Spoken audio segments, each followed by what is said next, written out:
Cheat on your wife with mine?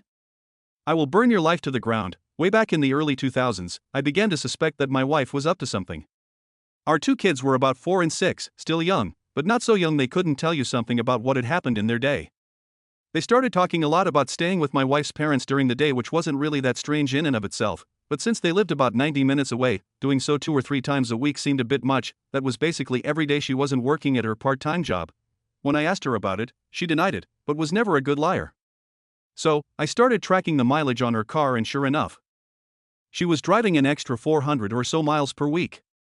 I knew some shit was going on. Then one day I sat down at the computer and she had left a sticky note with her AOL password written on it next to the keyboard.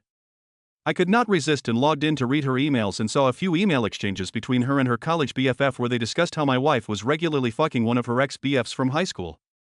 No mention of details about him other than my wife also talking shit about his wife, making fun of how she'd gotten fat after having kids. Anyway, I printed out these email exchanges and stashed them. I still needed to know the details, so I called a friend who was a cop and he suggested I call a guy he knew that had left the force to become a PI. Ron was great. I paid his retainer and gave him the emails and what little I knew about my wife's activities, and he figured out exactly what she was doing. His report detailed with photos and times/dates/locations all about how she would take the kids to her parents, then go meet this guy for lunch, then they'd go to a dumpy motel for a few hours, after which she'd pick up the kids and return home.